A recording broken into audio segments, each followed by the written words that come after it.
It's DEW Time with Pastor Steph.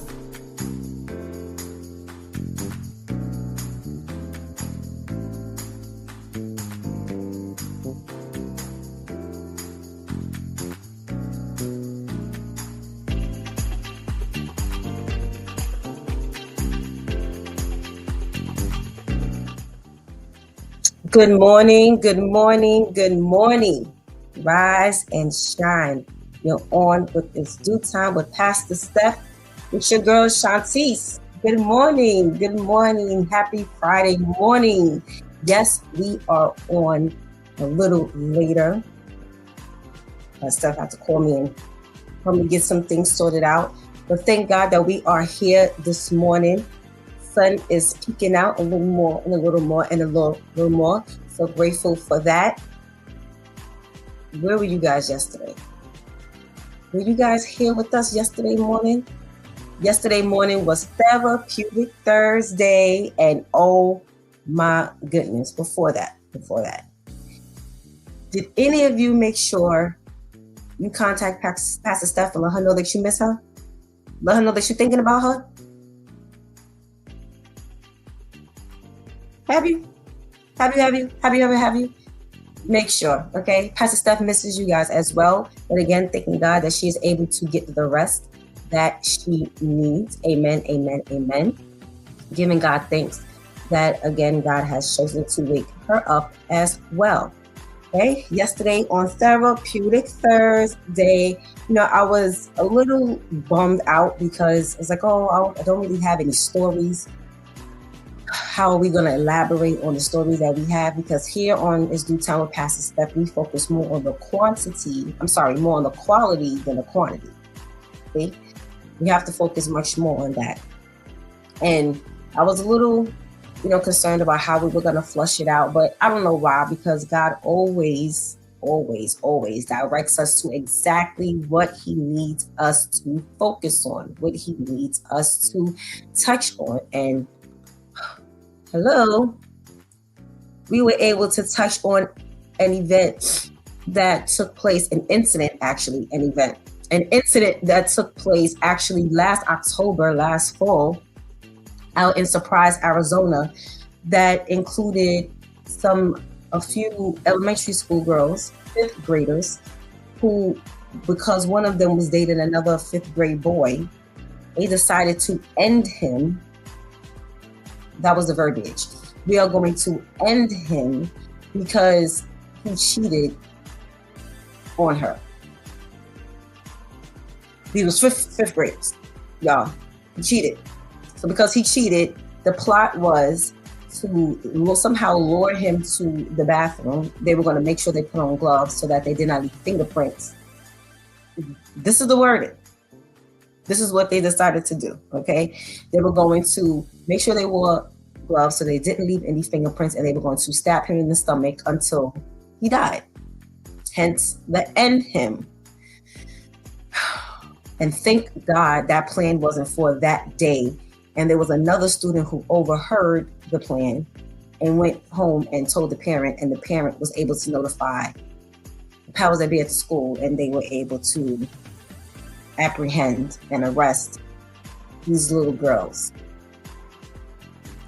If that little boy knows what he was about to face, oh my goodness.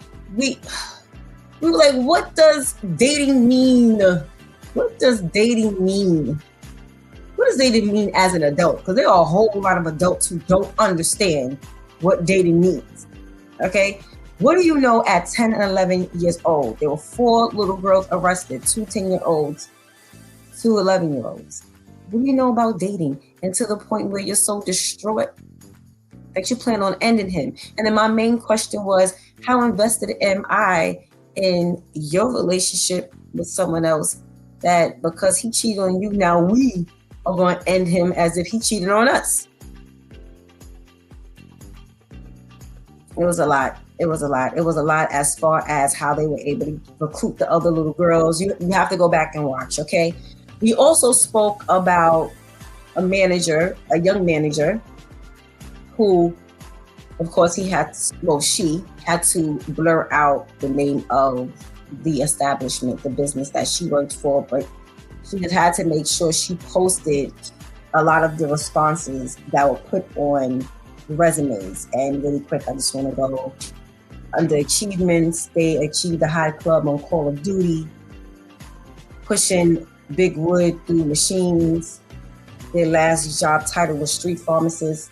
Just ridiculous. So if you did not watch, make sure that you go back. Make sure that you contact a friend, tell a friend, DM a friend, text a friend, and let them know that It's Due Time with Pastor Steph is on.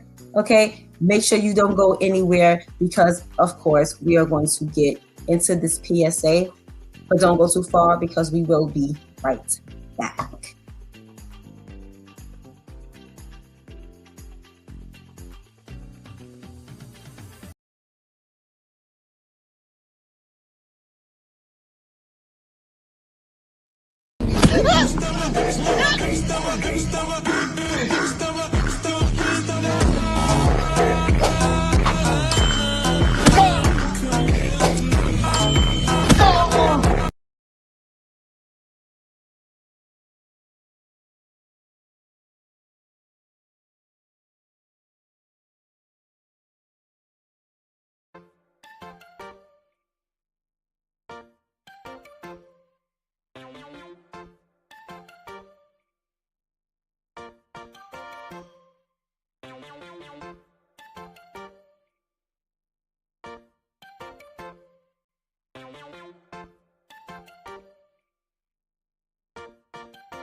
Good morning, good morning, good morning.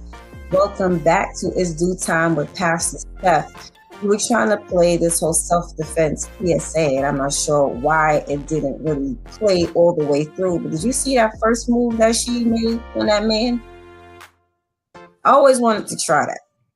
I always wanted to try to see, like, how hard could I hit somebody in the Adam's apple? Don't ask me why. Now ask me why. I don't know. Maybe because I just see it so often in movies.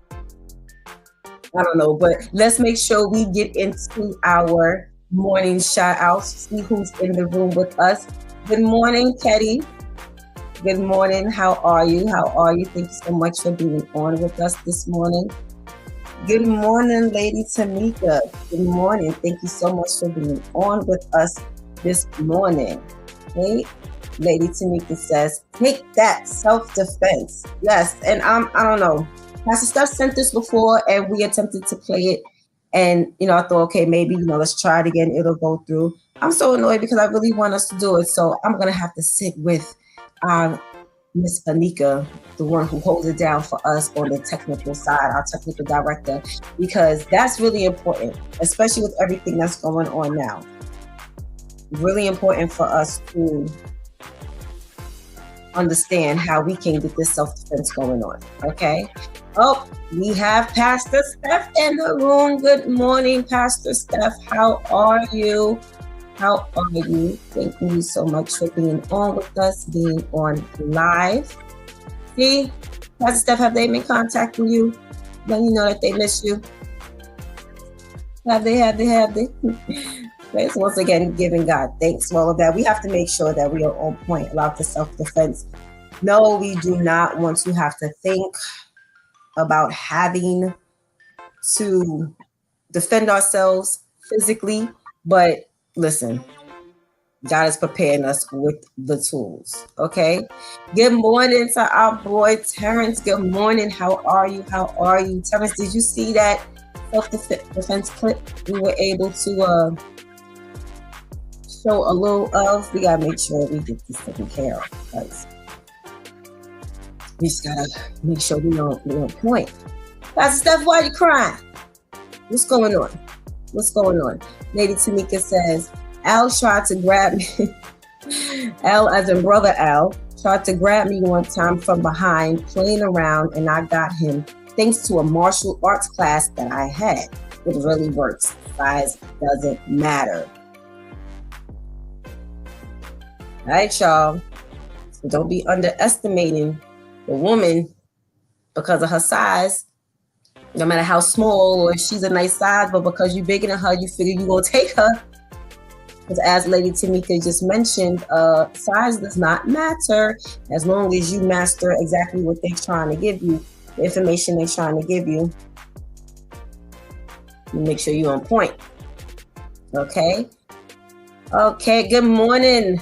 Good morning to our Anika. Good morning, Anika. Good morning. Good morning. Good morning. Thank you so much for joining us this morning.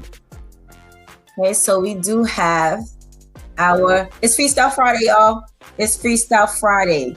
Pastor Steph has done an amazing job with deeming this celebrity trivia, celebrity tips, celebrity news day. Okay, I love Fridays. I love every day. I love Fridays. I love the way she has set it up. And I was minding my business, scrolling for another purpose, and came across something on Instagram the other day. And it was a little interesting. And I came across Loretta Devine. Y'all know Loretta Devine, right? Everybody knows Loretta Devine. She now plays, you know how Jennifer Lewis is like Black Hollywood's mother. That's Jennifer Lewis. She played Tupac's mother in Poetic Justice. She played Tina Turner's mother in What's Love Got to Do with It. What else did Jennifer Lewis play? What other mama? Who else's mama did Jennifer Lewis play? Did she play the mother in Blackish with Tracy Ellis Ross and Anthony Anderson? Right? Didn't she? Okay, yes, her. Jennifer Lewis. Love her. She is definitely one of the actresses that I am like determined to meet. They had a post with her and another young lady was interviewing her, talking to her about when she originally played in the movie Dreamgirls. Yes, wait, hold on. Yes, Jennifer Lewis played Morris Chestnut's mother in The Brothers. Y'all know the movie The Brothers with Morris Chestnut, Shamar Moore, D.L. Hughley, and what's the other one's name? Bill Bellamy. It was Bill Bellamy, right? Yes. Those four. Tatiana Ali was in it. Gabrielle Union was in it. Yes, The Brothers. Yes, she played Morris Chestnut's mother. Yes. And who played Morris Chestnut's father? Clifton Howell. Love him. But going back to the original, just speaking on how she originally played in Dreamgirls and how she was hesitant. You know, she originally played in Dreamgirls. Wasn't it her? Shirley Rouse played Dina. That was the role that Beyonce played. And Jennifer Holliday played Effie. Right? Am I saying this correctly? I'm saying that correctly. But she was speaking on how hesitant she was in doing that because, you know, it was just so much. Okay, Pastor Steph is confirming. Thank you. Want to make sure. Okay. It was just so much going on with, you know, the original and of course the remakes. Because, you know, Dreamgirls, they did that on Broadway. They didn't do that movie-wise. When they decided to do the remake, and it came out that Christmas, I believe, of 2009, they brought it out as a movie. And I don't know about y'all, but that was one of those movies where I watched it that time. I'll never forget, we went to the movies to go see it. And if I never saw it again, I would be fine. That is, and I know you viewers have movies like that. Come on. Put it in the comments. What's one of those movies that you went to go see and you saw it and then you were like, I'm good in life if I never, ever see this movie again? I know y'all have a movie like that. Dreamgirls was one of those movies for me. It just wasn't hitting the way that I thought it would. And they had a really good cast. You had Anika Nani Rose. You had Jennifer Hudson. She was alright. You had Jamie Foxx. You had Eddie Murphy. Loretta Devine did play a small role. I believe she played a role in like in the nightclub. She was one of the singers. Danny Glover was in it because that's who Loretta Devine was singing to in the movie. So you had some really good. Danny Glover is an amazing actor. So you had some heavy hitters in that movie. For me, Beyonce was not one that could be listed as, I know she played Dina, but no, it wasn't good. Wait, do we have, as far as who? Okay, Pastor Steph said Precious. If Pastor Steph never sees Precious again in life, she is okay.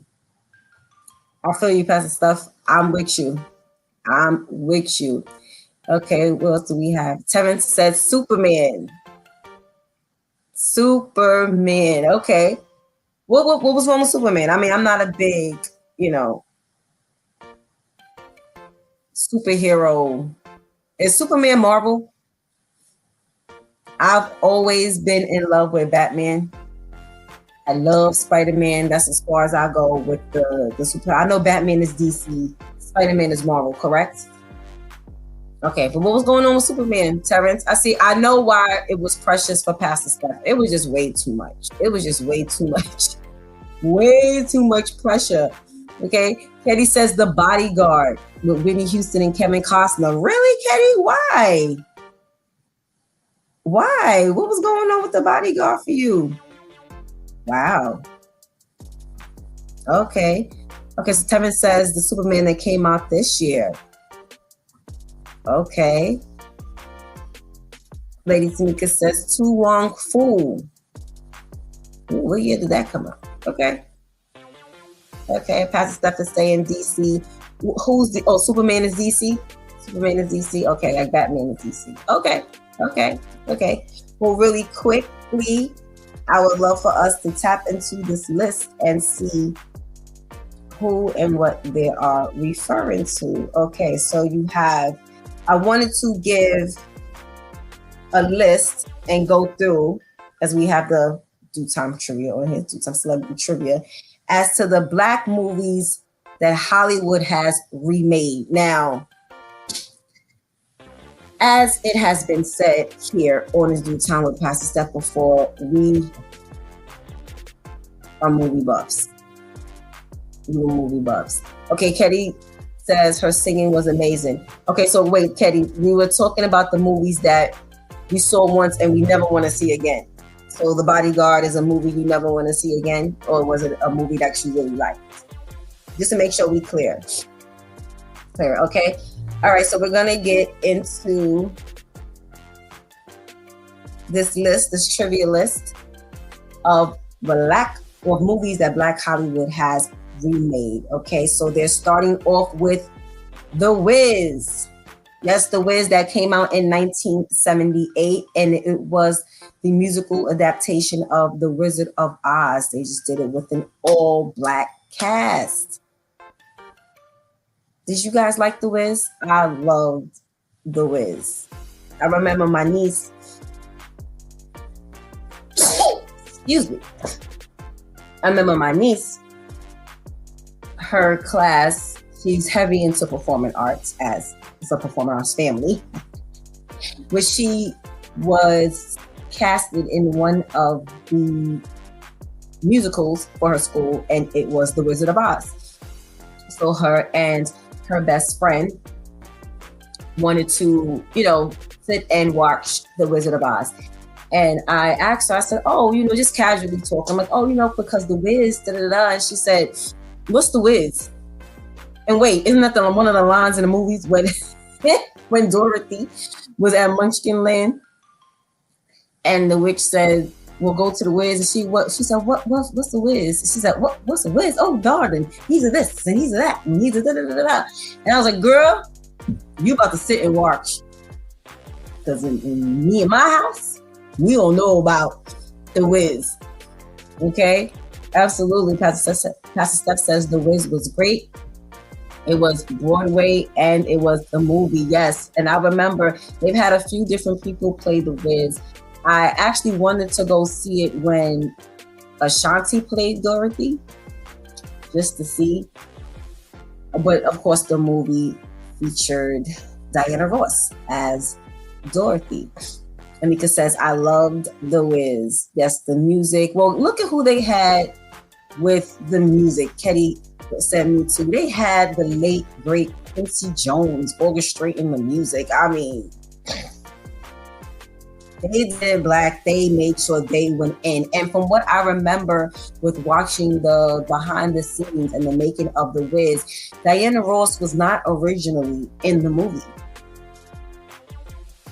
I don't remember who they said they had casted as Dorothy, but the highlight, as crazy as it was, wasn't really on who was playing her. And then because Barry Gordy was doing the movie, and because she was in a relationship with Barry Gordy, somehow she became Dorothy, and then the movie really like skyrocketed, of course, because she was so popular at that time.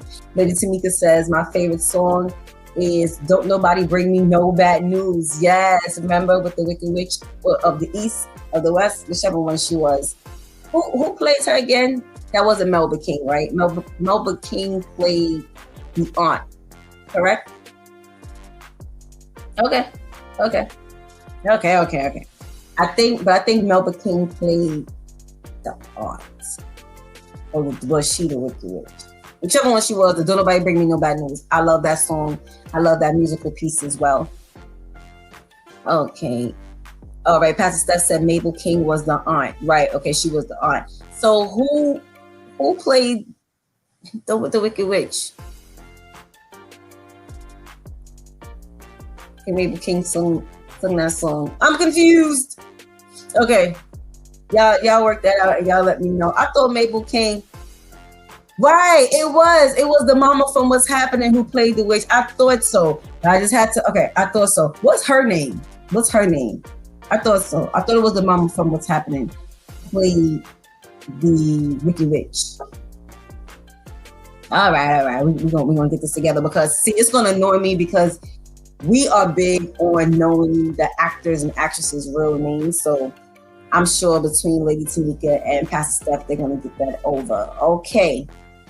Another movie that Black Hollywood remade was Annie, a modern remake of Annie featuring a Black actress in the leading role.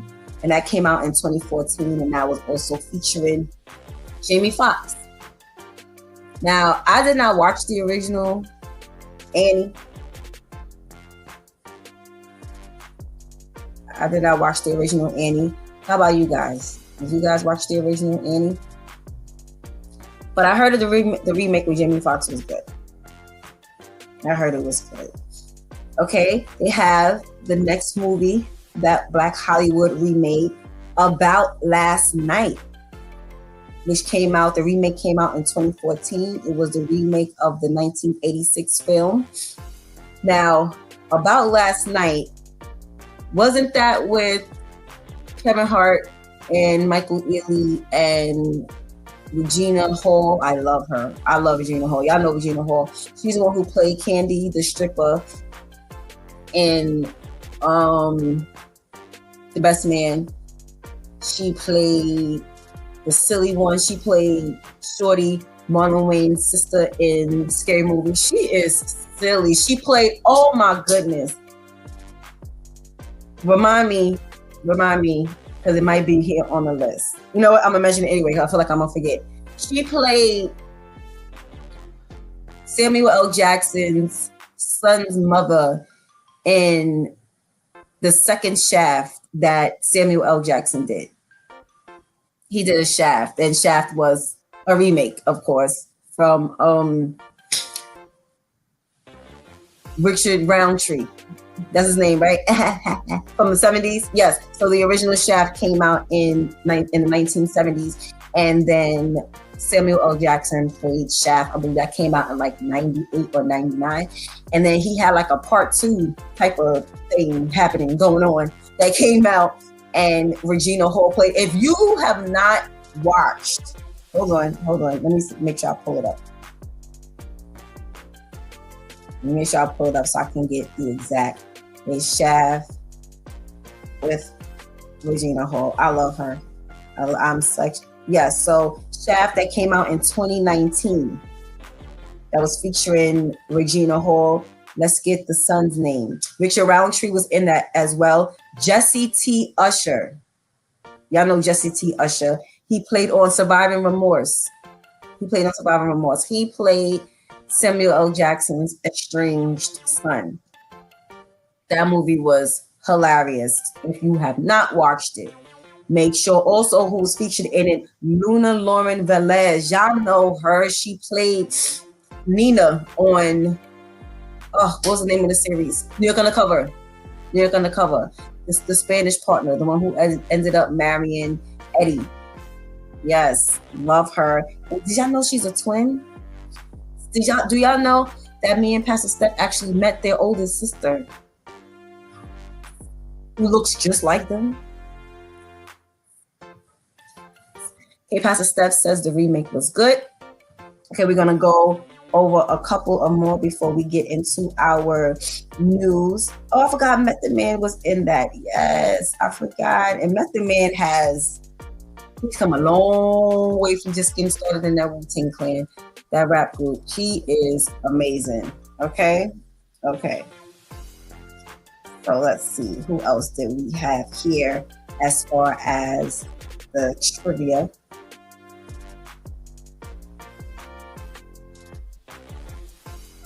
Okay, a couple more we're gonna go over. Cinderella. Cinderella was a remake that came out in 1997. I remember when everyone tuned in for that. That was starring Brandy, starring Whitney Houston. But that one had me a little annoyed because it was not an all-black cast. So I don't even actually know why that's on the list. I don't know why that's on the list. Death at a Funeral. Pastor Steph didn't really like the movie. I don't think she liked it. I love Death at a Funeral. You had Chris Rock, Martin Lawrence, Columbus Short. Love Columbus Short.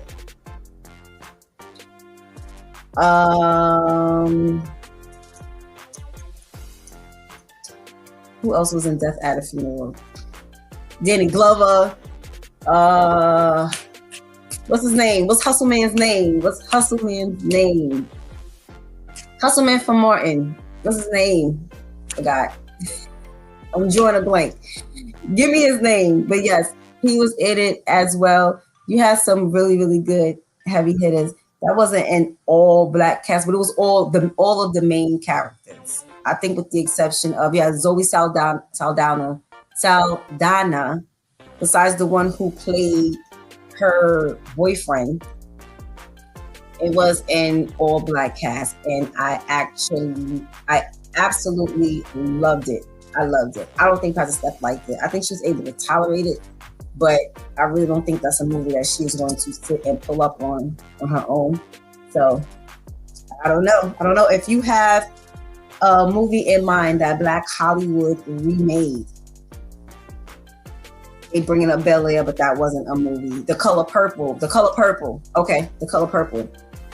That remake came out in 2023 from the original that came out with Whoopi Goldberg in 1985. What did y'all think about the remake? I think it was kind of, it was okay for what it was. That's how I felt. It was like one of those, Okay, so let's get into some celebrity news. Now, I did come across a few news topics, but nothing that really grabbed me. But we're going to go ahead and talk about some things and get it going with the Due Time Men, because that is who we are on with in the mornings. So you have a judge who has banned Halle Bailey. Y'all know Halle Bailey and her sister Chloe Bailey. They kind of bursted onto the scene almost what seems like overnight. Oh, I'm sorry. Really quick, we have some comments I didn't realize really quick before we move on to our news. So we had, so yes, Pastor Steph says Zoe Saldana, yes, was in Death at a Funeral. She said the midget was white. Yes, he was. I forgot about the midget. Okay, I was just thinking about Zoe Saldana's boyfriend. Okay, yes, the midget was white. If y'all didn't see that movie, please, he was hilarious. Superfly with Michael K. Williams. I absolutely love that movie. If you did not watch the original Superfly that came out in the 1970s, I like that one too. But that remake, that Superfly remake that came out with Michael K. Williams and Jason Mitchell, and I forgot the main character's name. I loved it. I loved it. If you have not watched it, go and pull it up and watch it. I know they had it streaming on Tubi for a long while. They still may have it on Tubi. Lady Tamika says The Color Purple is my favorite movie. She did not enjoy the remake. Sorry. Listen, we get it. We get it. Okay.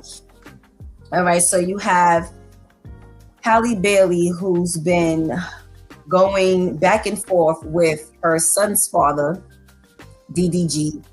He is a content creator, and I believe he's also a rapper. And the judge has banned both parents from posting about their son Halo and even each other online.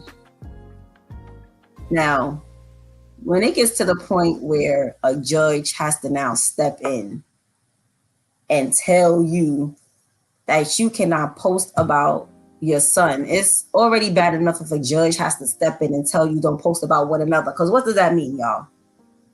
What does that mean? That means that you two have been on social media losing your mind. He or she is not going to tell you not to post about each other if y'all have been posting sweet nothings about each other. No, there's been some shots fired. There's been some, oh, well, you're this and you're that and da da da da. And now it's gotten to the point where the judge is like, well, now you can't even post about your son. How does that work? So it's saying a judge has issued an order prohibiting both parents from posting about their son Halo or about each other on any social media platform. It's saying while these restrictions will already apply to the father, to DDG, that's his name, and trying to figure out exactly what this DDG stands for, because I don't understand like what a lot of, these stage names, which we're learning more and more and more to be very careful about what we label ourselves as, the names that we give ourselves. But he's saying that this restriction has now been extended to Halle Bailey as well. And see, here's the thing, right, y'all? When are we going to understand that her and her sister came out flawless in regards to their names being all up in the tabloids? Now it's where, look at her, gorgeous girl, gorgeous. Her and her sister, gorgeous, very talented. Remember Halle Bailey? She played the Little Mermaid remake, but again, not an all-black cast. Okay, but everyone who came out, it was almost like when Anika Noni Rose came out as the depiction of Princess Tiana. What was the name of the movie with the frog? I forgot. But when Halle Bailey was casted as the Little Mermaid, it was like, wow, we made it, mama, we made it. And now you got a judge telling you that you can't post about your child on social media. So in addition to all of that hoopla, the judge did grant the father, DDG, visitation rights with his son. But because of whatever buffoonery has been going on, those visitation moments will continue to be supervised. And I never understood, we have the men on today. How would you feel going, yes, Princess and the Frog. Thank you, Pastor Steph. Thank you. Yes, Princess and the Frog. That's the Disney movie that Anika Noni Rose, when they wanted to bring it to life, the animated movie. they casted her as Princess Tiana, and she is gorgeous. She can sing, so it was almost like watching the animation all over again. And it's almost how it was for Halle Bailey playing the Little Mermaid. They did a really good job, despite the fact that it wasn't an all-black cast, but they did a really good job. But now you have all of this going on, and I don't know about all of you, but I, for one, was very, very, very, very disappointed when I found out she was pregnant.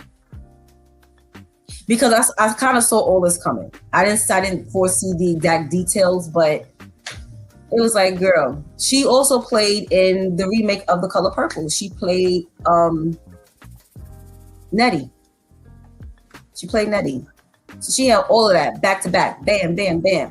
All of these amazing opportunities as far as acting. Her music was already out, and now you have all. So now it looks like you picked wrong. You had this baby too soon. Your baby is not being raised in a mentally and emotionally stable environment. And, you know, at the same time, this could be for the best, because not all babies should be, you know, posted in the forefront. There are a lot of celebrities who choose not to post their child, like Nelly and Ashanti have yet to post their child. Not saying that they won't, but they just choose, you know, not to. They each couple, each parent in Hollywood, they make that decision for themselves. But come on, y'all. What are we doing? What are we doing? We have to make sure that we're on point with this. We're on point. And it was almost like my little sister, like, girl, all these amazing opportunities for your career, and now you go and you wrap yourself up with this man. And you know, I haven't been hearing too much as far as like who's really at fault for all of the craziness that's going on, but both of you have made this choice together, so have to take accountability. Okay, so we have that. I think I'm going to save that story for last. I was able to come across a few things, and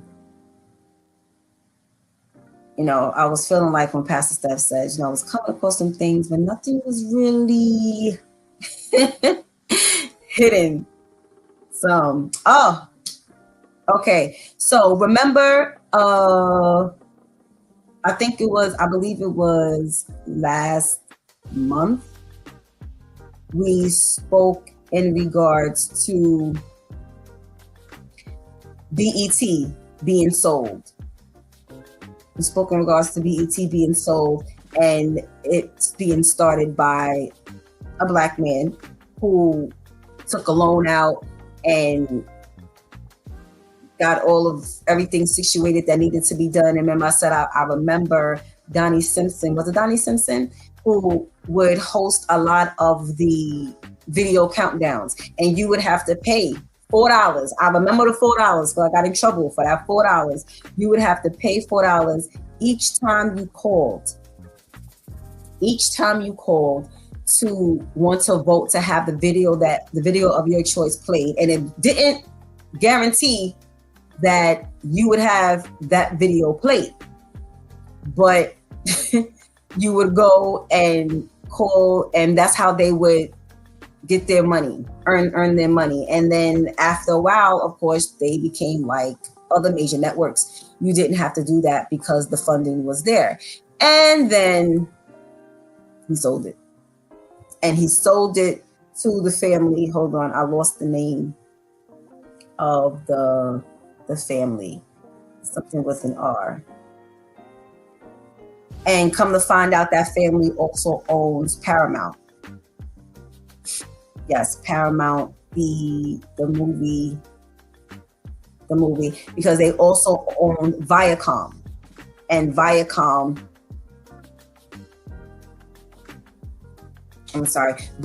then turned into Paramount. And see, this is why for most of... Oh, so now they don't want to give the name. The family's name starts with an R. Sorry, I had it in my notes and I lost it. I'm trying to find it right now.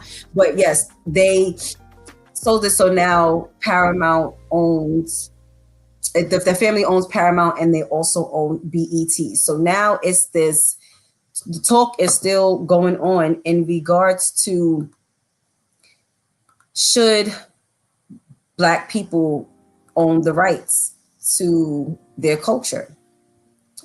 And it was a really, really, really interesting conversation because the conversation was held with someone on the opposite side of the fence. Hold on, let me see if I can pull this up really quick right here. Yes.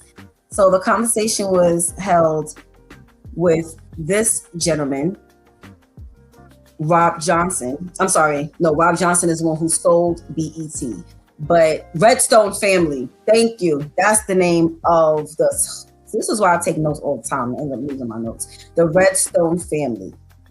And this gentleman was stating how the caption was "Make BET black again." Make it black again, because when he's going back to when it was originally owned by the original founder. Well, we only have one founder.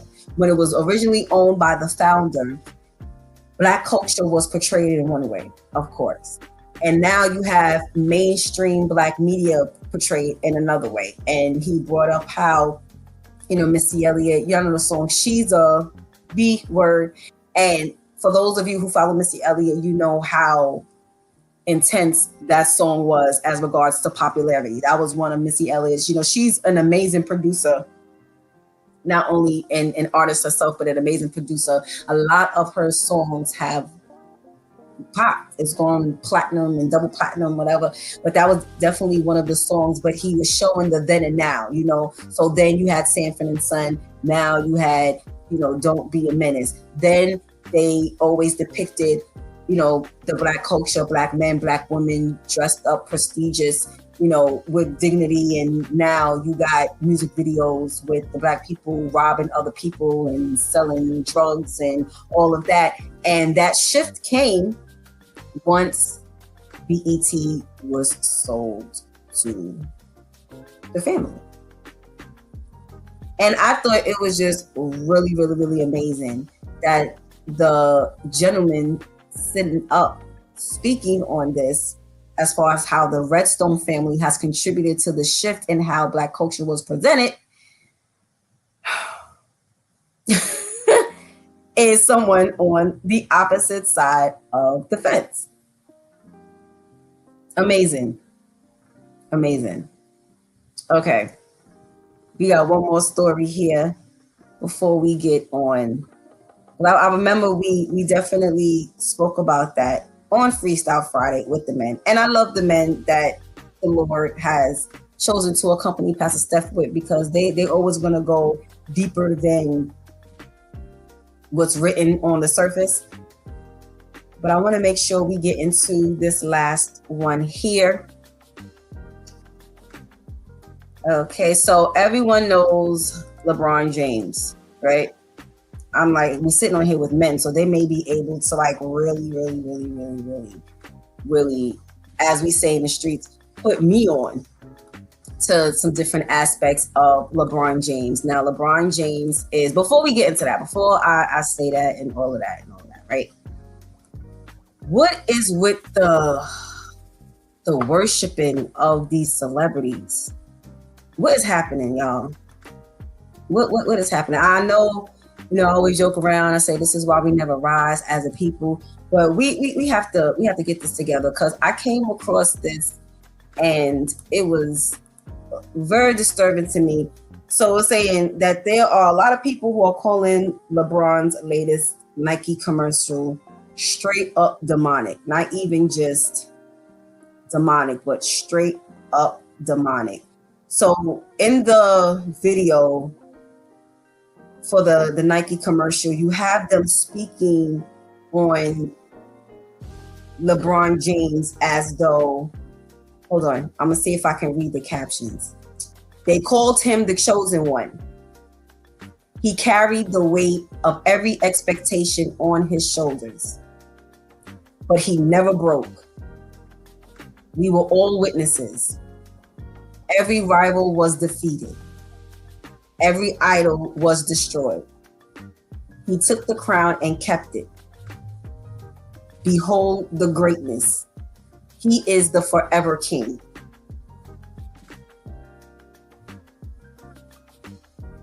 And as these captions are going across the screen, the camera is slowly going over LeBron James' body, going over his tattoos, going across his face, showing him putting the crown on.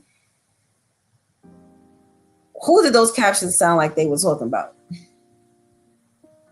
Did it sound like they were talking about LeBron James or someone else?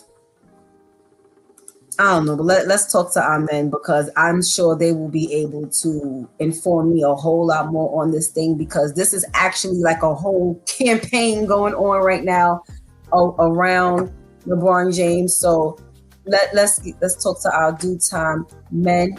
Good morning, brother Ainsley. Where is he? Is he? Good morning. Hey, good morning. Good morning. How are you? I'm doing all right. Doing all right. How you doing? This Friday morning. I'm good, thank you. Sitting over there looking professional again with the microphone.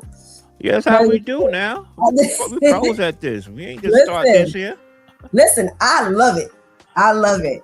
Okay, so really quick before we get into the news, we started with our celebrity trivia in regards to the movies that Black Hollywood remade. Was there one movie that Black Hollywood remade that if you could kick whoever decided to make it? If I could what? Like Black Hollywood remade a movie and you were just so disappointed in the remake. Oh, disappointed? Yes. Not off the top of my head. Okay, what about one that you liked? Is there one that you liked? Like there was a few. I've been slightly disappointed with a few. Sometimes remakes. Oftentimes they don't hold up to the standard that the original came out with. Like I was gonna say Purple Rain. The Color Purple. The remake. It was alright. It was okay, but I can see why people don't measure it as high as the original. But just for fun comedy, the remake of Shaft, the one you mentioned. Yes. That was kind of that dramatic comedy kind of way. It was kind of cool. Okay. Kind of funny. Okay. Particularly, so the whole storyline. Right. So you're referring to the one with Regina Hall. Yeah. Okay. Okay, yes, I love. Again, if you guys did not see that one, you have to go see it. Yeah, so it was like 3 generations of Chef, because you had the original, Richard Roundtree. So he's really the grandfather. You got Sam. Then you have the 3rd generation, the new one coming up. Yeah. Yes, I loved it. Okay, so that's one remake that Black Hollywood did that you actually liked. Okay, let's see if we have. Oh, we do. Let's pull up Pastor Jeff and see if he has one.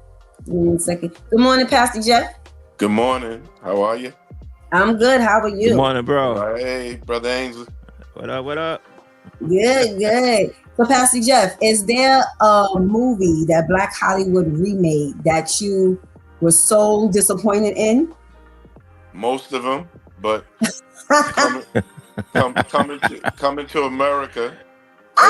He did that one. I ain't particularly care for it. I couldn't even touch the first one. Well, absolutely. That was a given. That was an absolute given. But that was actually the same people who. Wait, was that a remake or was that a sequel? I guess it probably was a sequel. Yeah, that was a sequel. Right. That was a sequel. What about one that was a remake? I can't think of the remakes. But the most of them, I remember I probably seen them all, but they disappointed me. Okay. Wait, I'm gonna read you really quick from the list that they gave us. Oh, see, now they done added something else. So a couple of them, they have The Wiz, Annie, The Color Purple, About Last Night, Death at a Funeral, and I'm just seeing here now they add The Nutty Professor. I forgot that was a remake. Oh yeah. That couldn't stand up to the first one either. Really? The Nutty Professor? Wait. The Nutty Professor that came out in '96 with Eddie Murphy with Jada Pinkett. Yeah. You didn't like that one? No, I did like that one. That was a remake. That was a remake Okay, no, I like that one that came out. It was a Nutty Professor that came out in 1963 with Jerry Lewis. Okay, that's right. I remember that. Yeah. Yes. No, Yes. I like the black one better. Okay. Yeah, for real. I'm going to say, bro, what? Yeah. I forgot. Yes, I forgot that actually was a remake. Okay. Yeah. Okay. So Lady Tamika says the remake of the Honeymooners was horrible. Oh yeah. That was horrible. My goodness. That was horrible. That gave me a headache. And I actually love the original Honeymooners. Every year at the end of the year when they have the marathon, we don't care who likes, who doesn't. The main TV in this house gets locked in for the Honeymooners marathon. And to see that remake with Cedric the Entertainer and Gabrielle Union, and who played the other wife again? You had Mike Epps, and you had, oh my goodness, who played? That was mad corny. It was. It was. Wait, it's gonna kill me now. Who played? Okay, wait.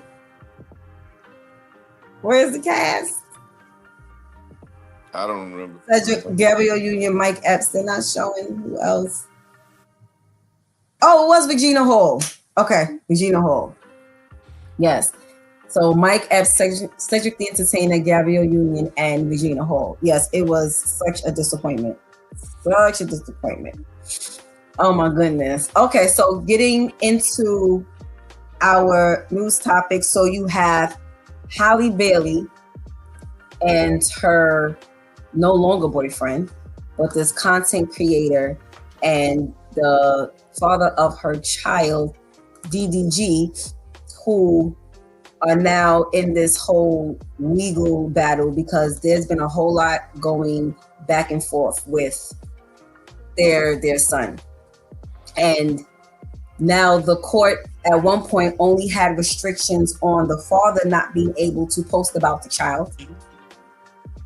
And now it has extended to her. Neither one of them can post about each other. Neither one of them can post about the child. The father, he still gets his visitation rights, but they're still supervised. Brother Ainsley, as you can see, these are young people. These are, I don't even think they're millennials. I think they may be Gen Zs, but at least my age group and down. What do you now think about this? We've watched her grow up. DDG, unless you're into the whole content creator world and rap world, you wouldn't really know of him. But with watching her, and it's like she was just emerging, and then bam, she has this child, and then bam, now you're in all of this legal pettiness. What are your thoughts on it's gotten this petty? Like, this is what a judge now has to order? First of all, back up. First of all, when you first started talking about Halle Berry, I thought, you know what? I'm like involved with a rapper. I'm thinking about Halle Berry, the actress. I'm like, when she got involved with a rapper and had a baby, you know? Oh yeah, that's what it is. Halle Bailey. This is Halle Bailey. I get it mixed up. I'm maybe the only one. I was like, Halle Berry, you know what? All right, so for this her and this situation, it's nothing new as far as like, you know, like the family court, the drama, the back and forth with the, you know, baby daddy, baby mama, visitation. Because most of the time when there's a split, the child's gonna go with the mother, and too often the mother is going to have some reservations when the child goes to the father, and going to have supervised visits and stuff like that. That is like it seems like that's the norm. You know, I know that's going on a few times with people I know right now. So that seems how it is with this situation. I am not familiar with this guy though. I'm not familiar, but now you saying that he's a content creator. Well, that's what he do. That's what he does. His thing is making money on social media. That's what he do. And if he's in the limelight with a celebrity, that's some serious content, you know. But should he post personal stuff that's going on? The the public wants to know. So but that should be too limited. That should be, certain things shouldn't be made public. That should be between your family. What happens in the house stays in the house or stay in the house, so to speak.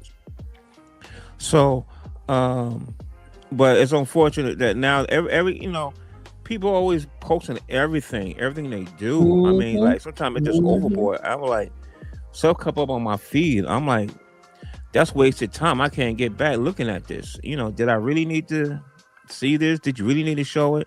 Then I realized people are really doing this for clickbait. So so for the best interest of the child, it's best this until things come to some kind of amicable working relationship. Maybe best no more social media. Keep your business to yourselves, because you don't need all these outside forces coming in and slowing down the process. What's in the best interest for the child? Absolutely. I wanted to also mention, so they, it did seem like, okay, they were dating, and then they had this big nasty public breakup back in October of last year. And Halle Bailey did go and file for a temporary restraining order against DDG. This was earlier this year, and it was because he was physically and emotionally abusive. And the judge did grant the temporary custody to her of their son once she filed for the restraining order.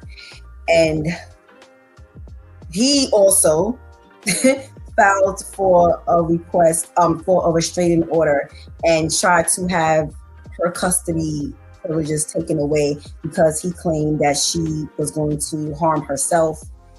And it was just this whole big nasty back and forth. So as you said, Brother Ainsley, like, of course it doesn't stay contained to only one thing, but now you got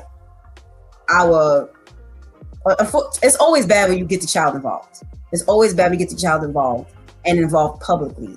Now your domestic issues are all public. Now you're saying, oh, well, she's emotionally unfit to now take care of our child. So I want it. My thing is, if she filed for a restraining order because you're physically abusive, you are now figure, well, I'm gonna put something down on you because you're not fit to be with you. If you're abusing her, don't you think she would need some help? So who gets abused, and then now they're all sane for the most part. I gotta say this. You talking, in my mind, I was like, I didn't know about the whole abuse part. And in my mind, I had to say, I'm going straight Brooklyn, and a real father. You put my hands on my daughter, I'm coming for you. That's what the real court case I'm gonna come in. I'm coming after you. You put your hands on my daughter. I'm just saying, put your hands on her. You hit her, and I'm not talking about, a little argument and stuff like that. But you punch or hit, like brutalize my daughter. You ain't gotta worry about no restraining order from her. I'm coming for you. I'm coming for you. Dad is here. That's why I'm here to serve and protect. I don't care. I'm coming for you. I'm pretty sure Brother Jeff gonna feel the same way. That's what the real issue is going to be. It's going to be a whole nother different situation. I'm sorry. I think most of the men are going to feel the same way. So real fathers, who are active in there. It's a whole nother situation there. I'm sorry. Absolutely. So to me, I can't relate to that. Absolutely. So Terrence says more posts mean more money for him. Right. And that's what Brother Ainsley was just saying. So, Pastor Jeff, they have listed here. So Halle Bailey's restraining order, she took out in May of this year. She filed for a temporary restraining order against DDG, alleging that he was physically and emotionally abusive. And I do remember there being a post going around where he allegedly chipped her tooth. And I remember it's like, okay, now we're posting about every little thing that's happening, I guess trying to lead up to this whole big thing. And she then was granted temporary custody of their son. And when he took the restraining order out, so she took a restraining order out against him in May. He took one out against her in June of this year. And he was accusing her of being emotionally and psychologically unstable to their son, and stating how he was posing a risk to their son because she was threatening to harm herself. And he claimed he had, as they say in the streets, he had receipts. He had text messages as to where she was texting him saying she was going to harm herself. Hold up. So he punched her in the mouth and broke her tooth? However this tooth got chipped, it was because of him. I remember that specific post. Like, the post wasn't about anything else but this chipped tooth. Like, I'm not so sure I believe her. Okay? And the only reason, from my experience, I've been in a lot of things in my life, and I've been in back and forth in court. I remember years ago, me and my daughter's mother, okay, over my daughter when she was 8. She's now 39, so that's how many years ago it was. It got ugly. The lies that was told on me, and I never ever put my hands on a woman. That's just not me. But my daughter's mother used that lie to try to get custody and fight me for custody and all that stuff, and people believed that mess, and that wasn't the age of the internet, so right.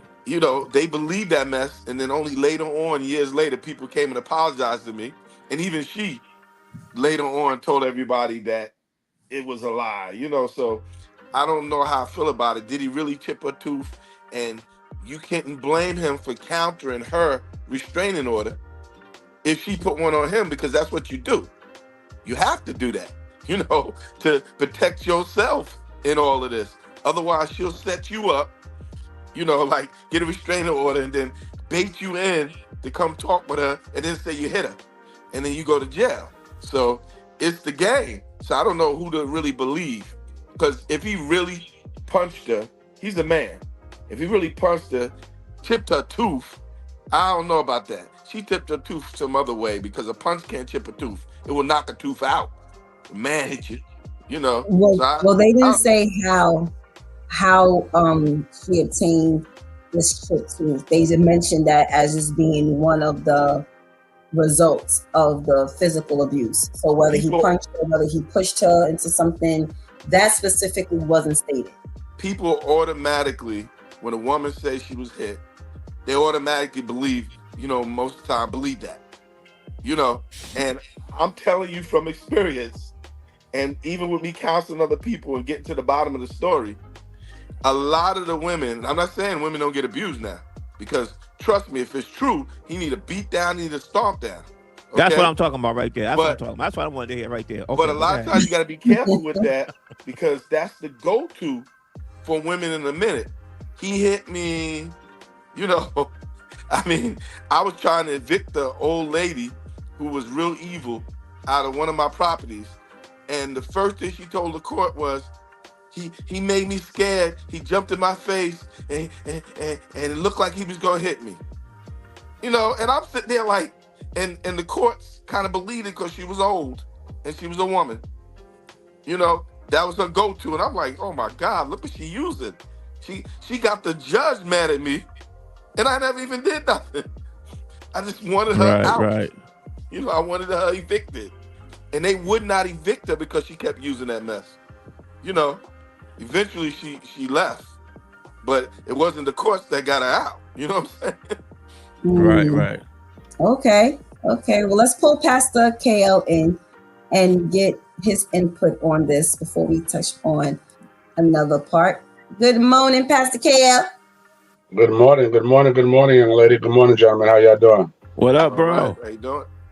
How are you today? I'm well, thank you. I'm well. Good. So we're speaking on this young couple, two celebrities. You have Halle Bailey, who is a singer/actress. And you have DDG, who is a content creator and a rapper. and they started dating back in 2022. They had their son in 2023, and they had this big, nasty public breakup in 2024. So now they have to wait until October of this year, 2025, which is actually next month, to go back to court, as both of the restraining orders, the temporary restraining orders that they have taken out on each other, those will stay in effect until they go for this hearing next month. But Pastor KL, I would like for you to touch on this timeline real quick, because I've been seeing a lot of this, especially in the celebrity world. 1 year, you meet each other, the next year, you have this baby or you get married, and then the following year, everything gets shot to hell. Why does this seem to be such a trend, not only in the celebrity world, because it happens with the quote unquote everyday people, but highlighting how in this celebrity world, it's like no one seems to understand how not to get caught up in this cycle? Well, I mean, these people, they don't even know each other. They know of each other. You know, they know what they present, you know, and perhaps you would make me look good, or you would add to my brand. You know what I mean? And it may be a come up for me until I realize the real you. Now, let me echo the words of my brother over there, Brother Ainsley. If you married my daughter and I find out you from the Slapperhole tribe, you wouldn't have to worry about. You would not have to worry about going to court. It'll be over. I would have to go to court to do a little time. So yeah, I just want to say that. I want to make that clear. PSA. All right, I hear you. You gotta be careful with that, though. You gotta be careful with that, because I remember a family member, a female family member of mine, and I intervened. Her husband blackened her eye, and I intervened, and I was whipping up on him, and she came behind me and hit me upside my head with a stick. And right there, I was like, "Listen, blacken her other 4 eyes." You know what I'm saying? Well, So Brother you gotta Jeff, be careful with that. Brother Jeff, then I would have had to join a Slapperhole tribe. I'd have been part of the job. Oh my That's what I'm goodness. saying. A lot of the women, they won't walk away. And, That's true. And then they'll come get you because they mad because they got hit, and then you go jumping. And I'm saying even your daughters, you go jumping, and then next she hitting you for him. Oh, yeah, that's true too. I know it happened to my brother. Yeah, intervene. And next thing you know, the woman is getting on his case. I'm like, yo, you the one who's screaming for help. That's why you kill him. Taught me a lesson. That's why you kill him. So he does not go back to the boyfriend. No, that is not the answer. They still together. That family member is still together with her husband. Okay? You didn't do it right, Pastor Jeff. You didn't do it right. Listen, my rod and thy staff didn't comfort you. I'm gonna be comforted. No, for the viewers, that is not the remedy. Okay, and I, for one, with that part being said, before we touch on something else that was mentioned, I was always very careful as a female to never have that "I'm gonna go get my so and so on you." I was never I'm gonna go get my boyfriend on you. I'm gonna go get my brother on you. I'm gonna go, because my biggest fear was always going to get someone, and then my someone is the one that ends up dead or hurt. Mm-hmm. And I've witnessed that. How females have gone to go get, and they were the ones who were starting it, but they will go and get their brother, or I'm gonna get my man, I'm gonna get whomever. But he's the one who's laid out now because of what you called him. And I remember a few years ago, I believe Pastor Steph covered a story like that. Ketty, if you remember, please put in like the date or something. It was a story that Pastor Steph mentioned with a bodega, in a bodega. I think the young mother took her child to the bodega, and the child started like opening the chips or something and eating it, and the owner asked her, please do not allow your child to eat this before you pay for it. And she got all belligerent and cussed him out and went upstairs and told the boyfriend, and the boyfriend went back downstairs and approached the guy, but the boyfriend ended up dying because the bodega owner, you remember that, right, Pastor KL? Yes. The bodega owner stabbed and killed him because the boyfriend went down there to attack the owner, but he's the one who ended up getting stabbed and dying because the owner had to defend himself. So now you're standing here knowing that you were ignorant, because it's not like the owner tried to assault you or something and you said, well, I gotta go and get someone to help defend me, because you didn't want us to prevent your child from eating.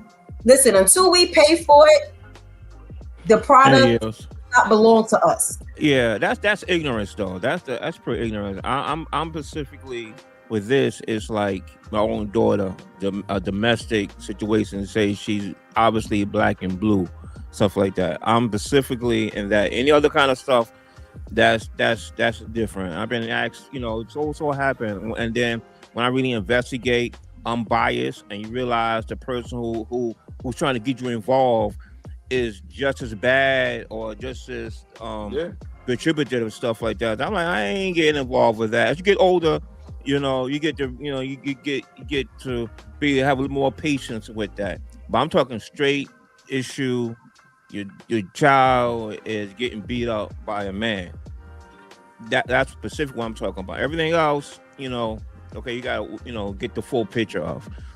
If your daughter getting black and blue, that's the proof right there. I'm specifically talking about that. But I'm right with Brother Jeff though. A lot of times though, the women go right back. I've done that, dealt with the guy, and next thing you know, the woman is right back with, and it took like maybe 3-4 years later till they eventually left. So I'm like, wait a minute, I put myself and whatever I got going on in jeopardy for you to go right back into the same situation. You know what I'm saying? So how do you? I'm sorry to piggyback off of what you and Pastor Jeff was mentioning. So how do you approach that? So you have your daughter who is now dealing with this man, and it's a situation like this, to where she got to go. She got to go out. I'm like, you ain't staying here. If I'm being involved, you got to be out of it. You got to be out of it. When I deal with him, I'm gonna make sure she's not around. I'm rolling up on him someplace else, and I'm gonna make sure he limping away, and let him know, don't you ever touch my daughter again. But then I'm going to her, and you got to move out. You got to go. You got to bring you someplace else. If you go back, I'm done. Right. Okay. Pastor KL, before we get into the next leg of this. I don't agree. I'm sorry. I don't agree. If I roll up on you, listen, my wind is no longer long. We might go out there and you might say something crazy and you might want to try me and fight. No, you got to be gone. Puff away. We're not having I'm not sitting there threatening you about don't hit my daughter again. I'm going to make sure that you can't hit my daughter again. In these third world countries, if you steal, they cut off your hands. They don't ask you not to steal again. They don't ask you that. They make sure you don't steal again. If you slap my daughter, even if she provoked it, because I know some of y'all are crazy, but even if she provoked it, you don't slap my daughter. So what does that say you got for other kids to live for too? So you throw your life away for one. Okay, now you in jail. Now your other daughters or whatever are exposed because they don't have you. So you got to use wisdom in that situation. And the reason why I'm saying is because I done been in a lot of these situations and I had to think at all ends before I handled what I had to handle. Pastor Jeff, you're absolutely correct. You're speaking with the anointing on you. I'm speaking with the anointment on me. It's two different things. There's two different things. So wait. What does that say for? And viewers, please chime in on your thoughts regarding all of these points that are being hit. What does that say in regards to now taking matters into your own hands? Because there's one thing when, you figure someone's gonna come and tell you, because right now we're speaking on father and daughter, but there's also siblings. There have been instances where the younger sibling, majority of the time, would come and say, oh, so-and-so did such and such to me. And now the older sibling feels obligated to now go and take matters into their own hands. We've watched that plenty of times. Now they end up killing the person that the sibling said. And I agree, because I used to have to tell my youngest sister, when she was in junior high school, she would call me, I'd be at work, and I'd be like, listen, I'm not coming up there just automatically slapping people because I know you. You're not going to necessarily start a lot of the problems, but you ain't backing down either. So as to where you could have helped to diffuse the situation, you done probably helped to heighten it. Now I'm about to leave from work to come over there and possibly get myself in trouble, But what does that now say in regards to you now telling God, well, I'm going to take matters into my own hands because whomever, my daughter, my wife, my cousin, my sister, whomever came and said, this man has done X, Y, and Z. There's always two sides to a story. And you better make sure you got the story correct before you act. I'm telling you, I acted wrong. I told y'all, I don't know, a few months ago we were talking about that, where my daughter was 3 years old, my eldest daughter, and her mother was staying with some drug dealer, right? And my little daughter called me on the phone and said, Daddy, Gary hit me. Man, I rushed over there, kicked that nigga's door in. Oh, excuse me using the word nigga, I'm sorry. But I when I think I know. I hear what it was you're like saying, it just happened. It was like Go it ahead and just say how happened. you feel, Jeff. Say how you feel. best friend. I kicked his door in, right? With my gun out, ready to blast him away for touching my daughter. And he was with his boys. They were sitting there at the table. They all had guns, right? But I got the drop on them, right? And I'm standing there, and then he said, hold up, whoa. He said, Jeff, your daughter was about to put her finger in the fan, and I just smacked it away to keep her from cutting her fingers off.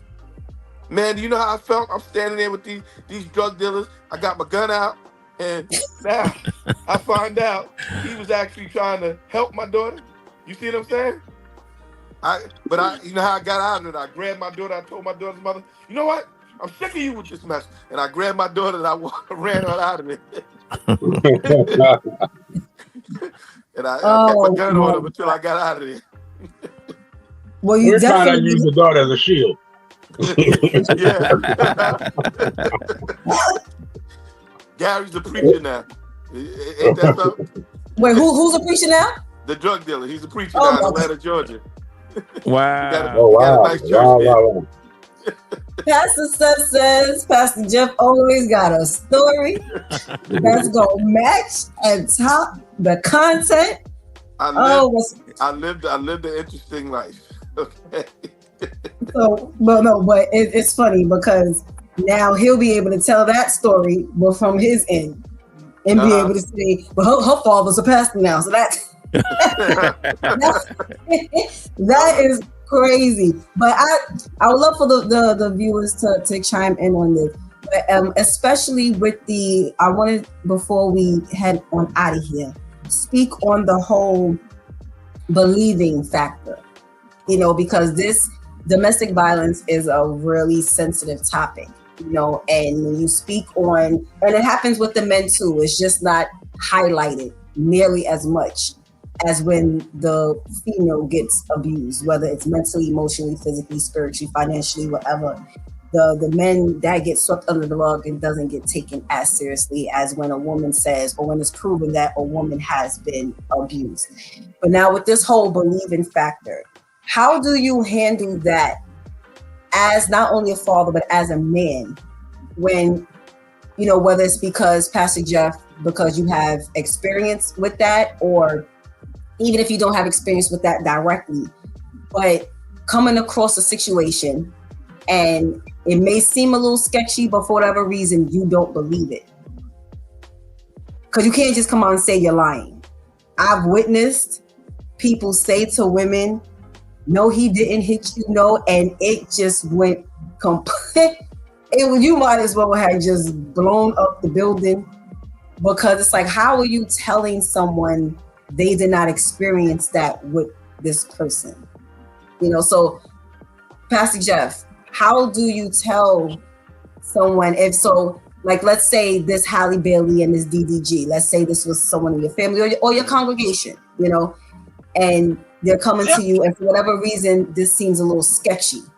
How would you go about, you know, well, I don't know. You say it to yourself, I don't know. But how would you go now about relaying that? Well, I mean, you be very tactful, very careful. And I thank God for the gift of discernment.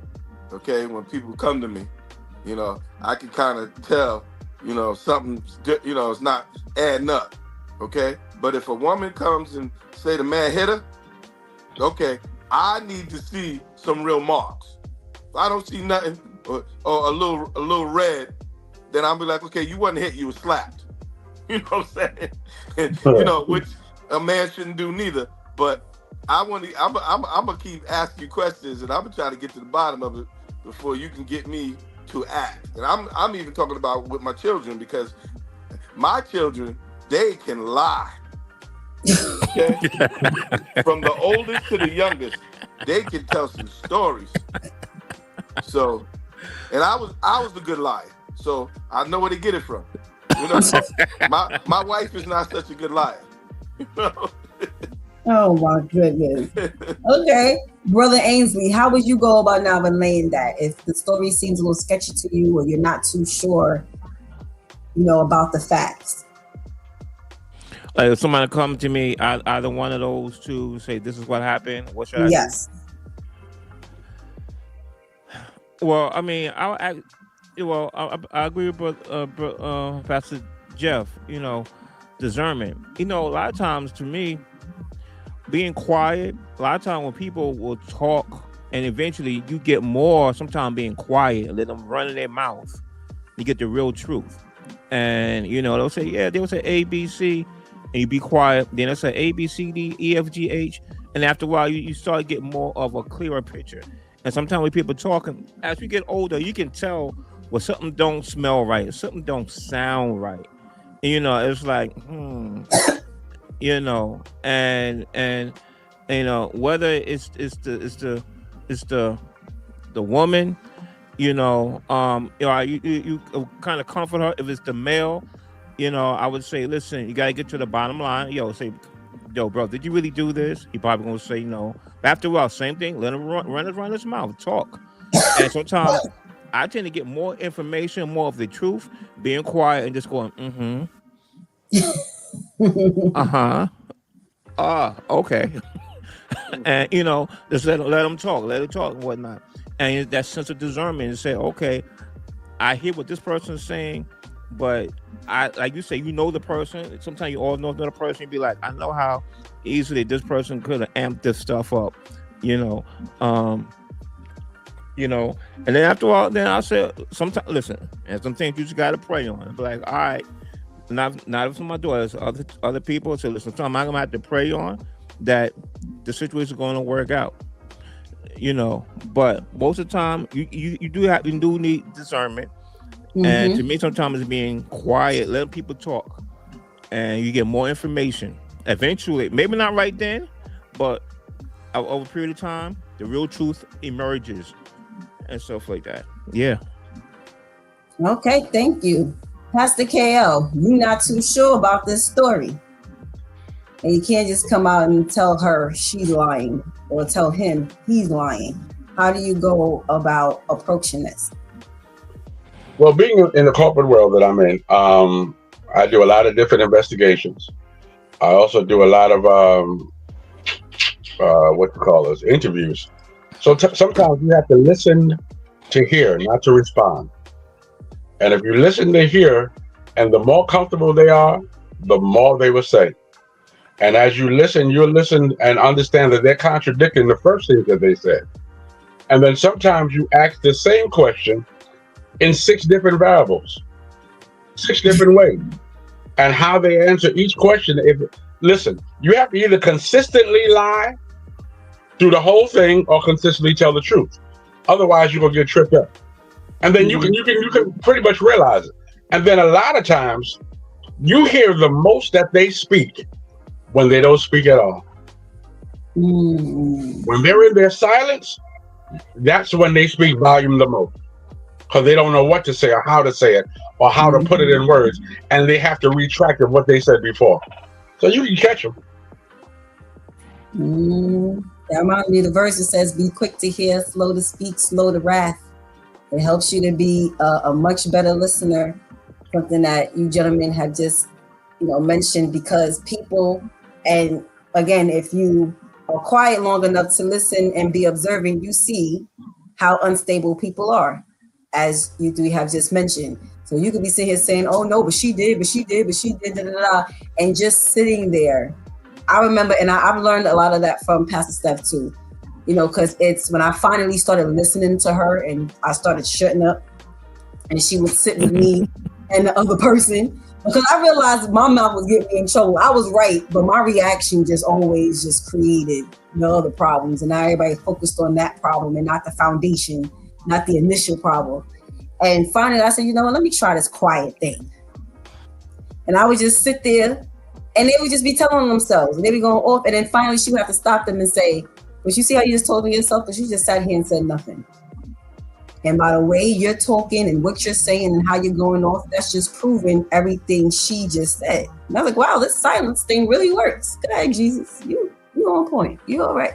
But it takes a lot of times. It takes a lot, because I couldn't imagine being a man, hearing from my daughter, my neighbor, my whomever, my sister, that a man has even yelled at her, let alone put his hands on her, and you having to, keep your composure. But it's really important that we talk about how to handle this in a godly manner, because we all can handle it in a fleshly manner. It's just whatever's the first thing that come to mind. What you gonna do? Am I gonna slap him? Am I gonna stab him? Am I going to get him jumped? Am I going to beat him up? Am I going to do all those things? But it takes a real strategic and patient person to go back to Jesus and say, okay, now Jesus, now how you want me to handle this in this instance? So it was really important. And again, understanding how a lot of times that has gone, it almost always goes left when you now tell, especially a woman. Because you tell a man, have any of you ever experienced that, where a man has said, and Pastor Jeff may be the first one to raise his hand, a man has said, this female has been doing X, Y, and Z to me. She's been hitting me. She's been verbally abusive. She's been, well, I'm shaking his head already. I know. All right, Pastor Jeff, real quick, as we close out, in regards to when it's now the man, because as you see with this couple that's now broken up and they have this baby, now it's almost like we're going toe to toe. How do you now handle that as a man in a godly way, when you now have to state, this is what's going on, this is what's happening, and now I have to take legal action? From experience, I was getting beat up by my oldest daughter's mother. And you can pick some woman, can't you? Huh? No, I was 17. I was 17 at the time, and my mother taught me not to hit a woman, and she was very violent. She was over our house recently, and with me and my wife, my daughter's mother, and she admitted it.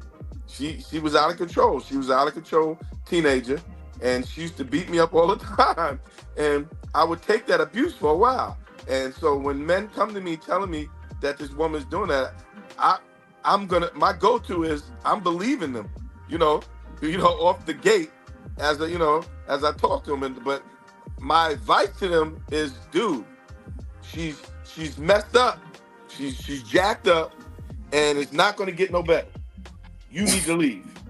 You need to leave, because whatever, she's got a hate for men, or men have maybe violated her, which is the case of when I'm, with my daughter's mother, that she taking all that rage out on you.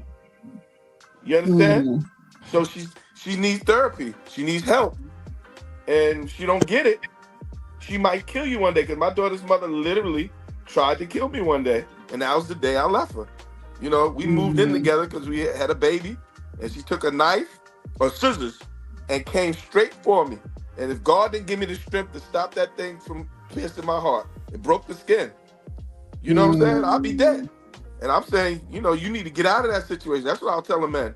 Because we sleep on the woman because she's a woman. But a woman in the animal kingdom is the most vicious animal. Okay? That's the most vicious animal, is the female.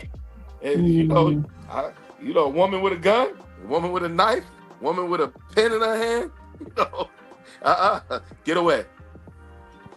Okay, so the godly advice you would give would just make sure he just distances himself. Just remove himself from that. Okay. Remove himself from the scene. Okay, thank you. Brother Ainsley, what's the godly advice you would give to a man as to how to take the proper way to eliminate himself from that situation if he's the one being abused? It's actually, to me, it's the same thing I would do to a woman. You gotta get out and away. Thank God I don't have no stories like Pastor Jeff. Sorry, bro. That ain't my story at all. I had a thing for crazy women, so obviously. Right, that's why Pastor KO asked you. You know how to pick the women, don't you? Yeah, but I thank God that he gave me a wife the total opposite, you know. Amen. The rest of my life with. Amen. Right, you had to go through to appreciate that. She only beat me up one time. Right. So you had to appreciate the good, but you had to go through the bad. Don't be putting that on Lady Nicole. Don't be putting that on Lady. Yeah, but it's the same situation. Any abusive situation, you got to get away. Period.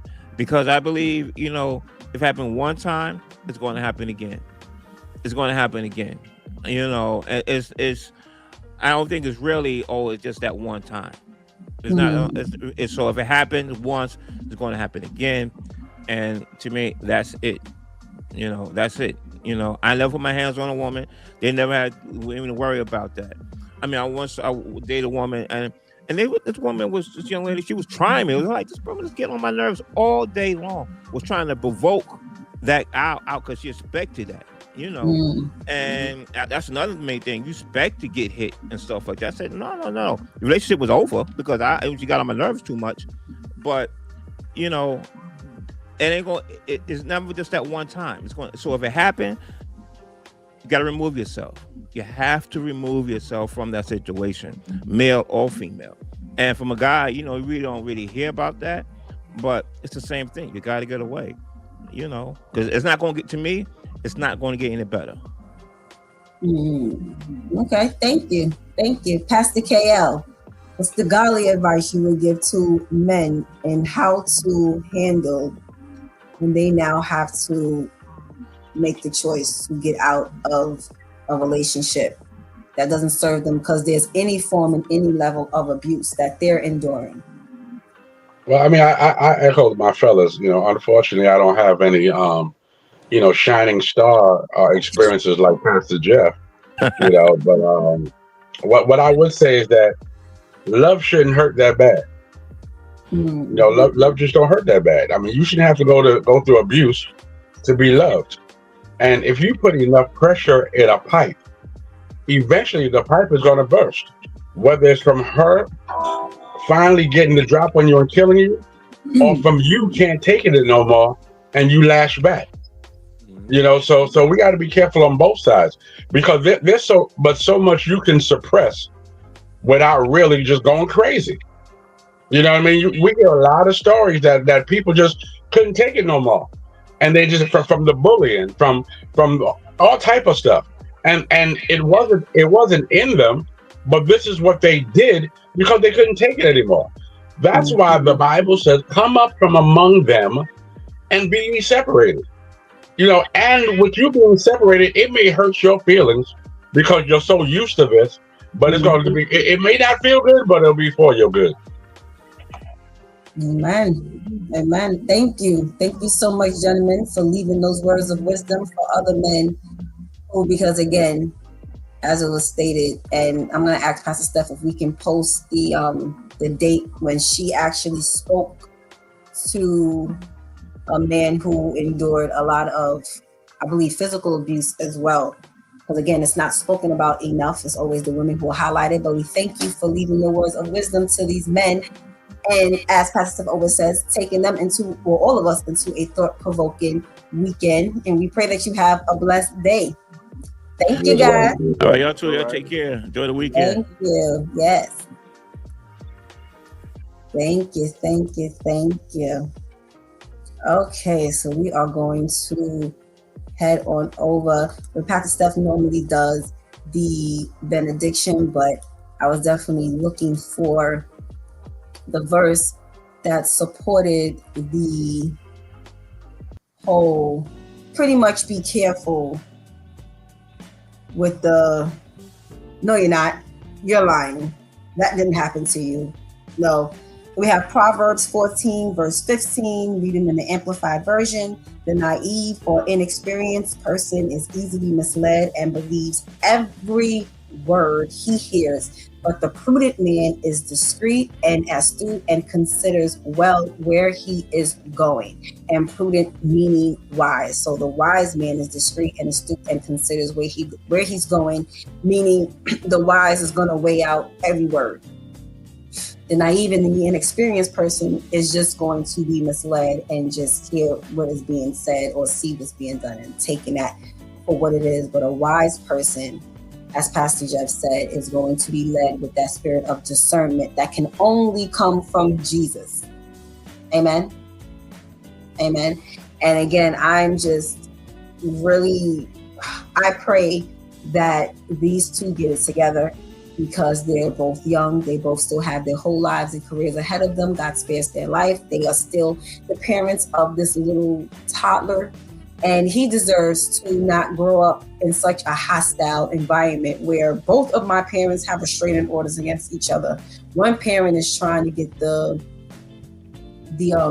judge to enforce that my mother loses custody of me because you claiming that she talking about she gonna hurt herself. But even if she is talking about that, how you know that's not because of what you've been doing to her? And it's just, nobody's thinking about the kids. This is why we need to stop just popping these kids out. I don't know how long they knew each other, but we got the timeline. 1 year they started dating, the very next year they had the kid, the very next year it's all this nasty public breakup and law stuff and restraining orders, and we have to do much better, y'all.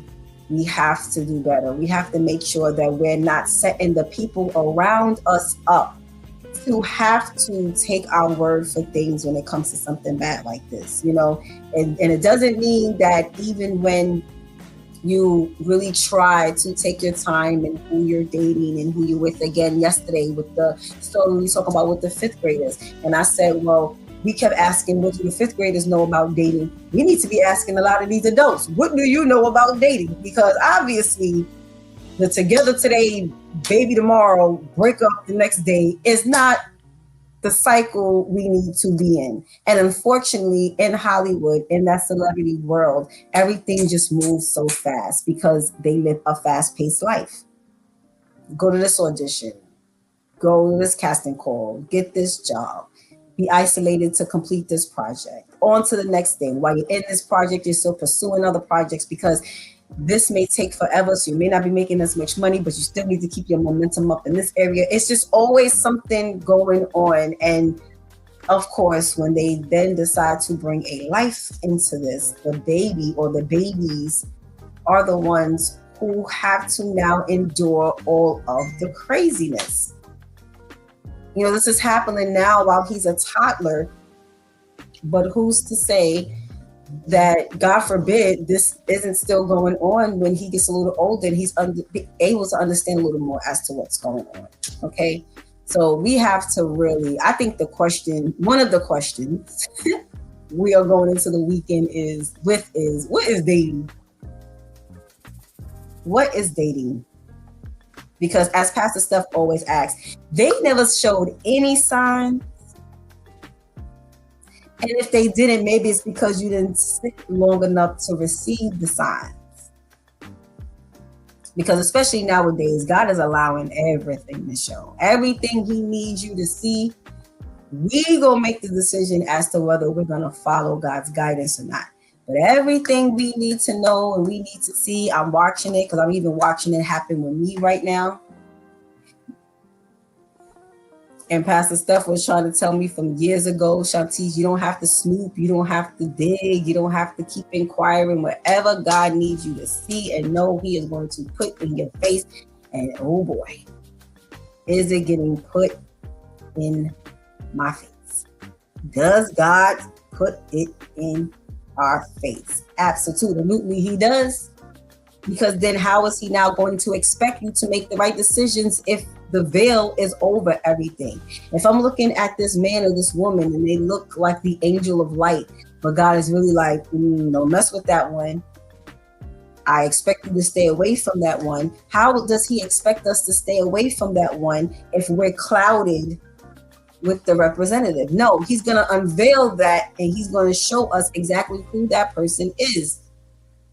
A lot of times we ignore the flag that's like, it's more than just a red flag. God is like allowing it to smack you all in the forehead and you still trying to go around and you still trying to look like, come on, we have to do better. So I appreciate the gentleman, being able to speak from a more godly and less fleshly from a less fleshly aspect when it comes to just giving those godly words of wisdom in regards to whether you're a man or a woman, but especially them being men themselves. And again, abuse is not as put out there with the men being victims as it is for the women. But we have to make sure, not saying that that's exactly what's going on in this case, because we on the outside only know what they report. We don't know these people. We didn't have lunch with them. We didn't sit at their dinner table last night. So all we know is what we're allowed to see and read. That's it.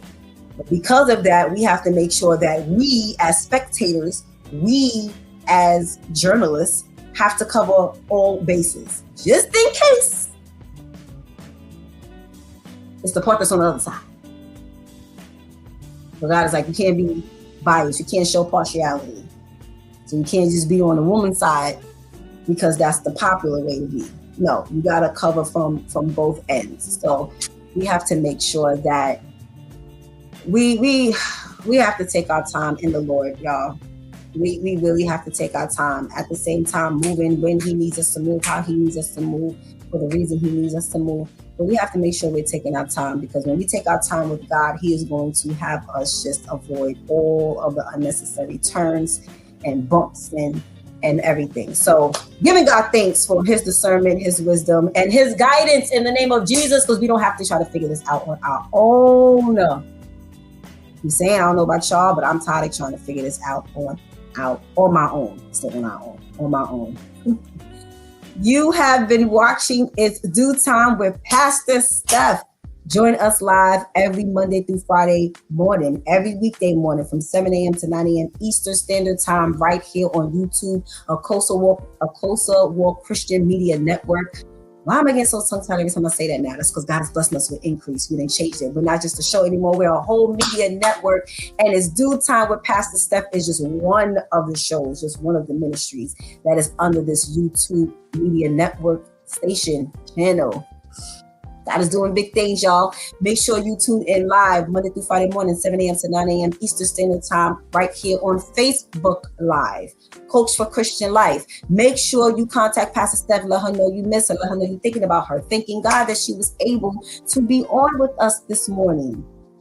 She was able to rest and still partake with us this morning, giving God thanks for being intentional, calling our names, making sure that we focus on God today, keeping our minds, our eyes focused on him above, not on things that are down here on the earth and that are right in front of us, because those things are only temporary and they will serve as a distraction. Okay? Until Sunday night, God Spares, where it's the Word Prayer Project, right here with Pastor Steph. And then we will definitely, God Spares, the following day, Monday, be shaking the Monday morning blues yet again with Pastor Steph. Until then, thank you so much. We love you. Remember, God loves you. Making sure you keep in contact with everyone. Make sure you go back on the notes from this week. Thank you so much for being with us this morning. I love you.